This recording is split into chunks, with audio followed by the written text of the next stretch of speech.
Hello, my name is Paul Poppenfuss, and I'd like to quickly show you some of the features of Google Classroom. The address up here you can see is classroom@google.com. I'm logged in with this email address. So if I'm in with this email address at this address, it automatically knows which are my classes. Here, the only class I have is U.S. History. So I'll click on that class just to show you what's there. It takes me to this class, and you can see I have some questions, some assignments. Here I have an assignment with a video that they should watch. I explain what I want them to do. Tells me how many students are done, how many are not done. In this case, there are no students in this class, so it doesn't show me any numbers. How to get all these things up there, I click on the plus at the bottom, and I can either create an announcement, I can create an assignment, I can create a question, or I can reuse a post. So I'll click on create an assignment, and it gives me this pop-up. So I can write the title of the assignment, instructions. It'll automatically pick the next date. I can change that. I can add a file, something from my Google Drive, a YouTube video, a link, click assign, and then it's up for the students to see. Over here, so you saw my classes. We went to a class.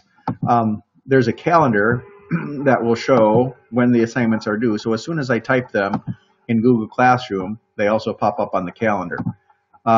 The work, this would show me what work has been done, well, what's assigned and what's been done, and it'll show me none of it's done.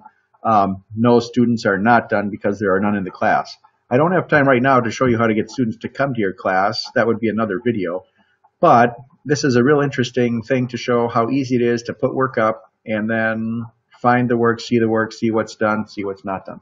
Anyway, I hope this helped you find out a little bit about Google Classroom, and I hope that you're interested enough to use it and to try it, and maybe someone will even tell you how to get students to come and do the work. Anyway, thank you very much. Bye. Hi everyone, this is Joel Plucker. I'll be showing you how to add students to your Google Classroom as well as some of the features of the assignment stream. So I'm first of all going to click on a class that I already have set up, my life science class for 5th and 6th grade. Immediately you can see I've got some items and assignments and readings, videos already posted here on the assignment stream. If you look over on the left side then, you see a class code. This allows the students to join your class. They simply have to go to classroom.google.com and join a new class and type in your code, and then they'll be able to view the stream and do the assignments that are necessary. What I'll do now is show you what an actual assignment looks like. I'll go to the one that's due tomorrow morning, and you see immediately on the left side here that I have my list of students that are in the class. The list starts up here on the top with the students that are done with the assignment already.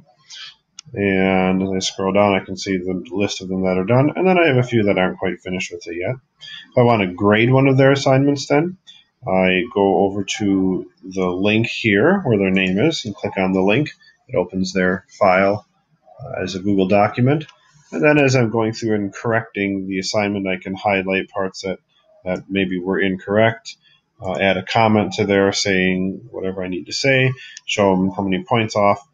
Once we're done with that, then I've determined already this assignment's worth 100 points, so I can simply type the grade in over here. Let's say he got an 85 out of 100, and the grade is saved, but it's not returned yet, you see.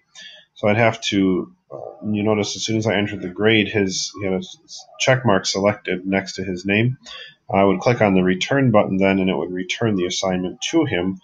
Then he'd be able to view my comments and the grade in his document, and he could get his feedback from me that way.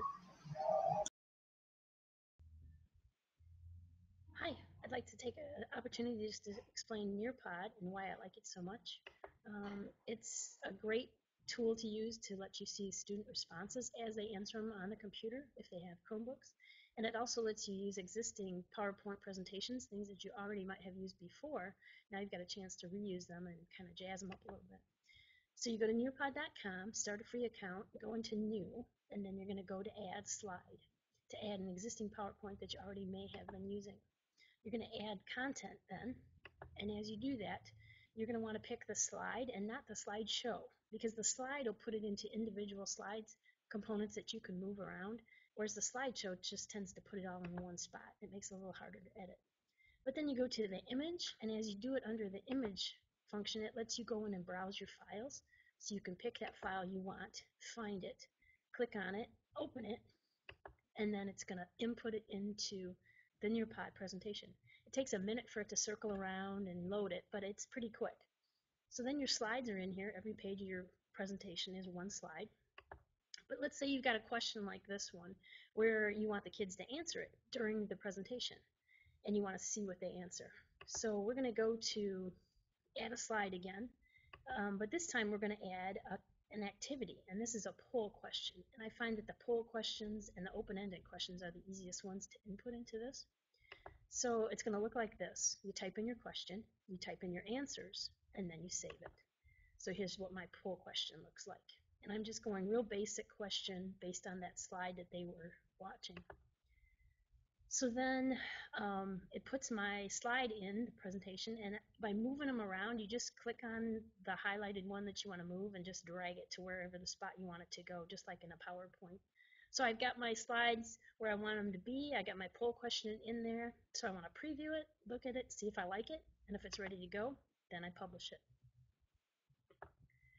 When you publish it, you get a PIN number, and this is what gets anyone who wants to be a part of this presentation into it. So I go to nearpod.com, have the kids log in there, and then they enter that PIN to join that particular lesson. And once they get in, you're going to see on your computer how many students you have, and you're going to see that PIN number up there for the lesson. And then you kind of control or steer the presentation. And what you see is what they see also on their computer. But when you get to that poll question, this is what the students will see. And they just have the option of filling in one of those circles, whereas you see their names and you see what their answer is on each of the questions that you put in. So then you can see who's all in the class and you can see the answers that they put in. And this is why I like Nearpod.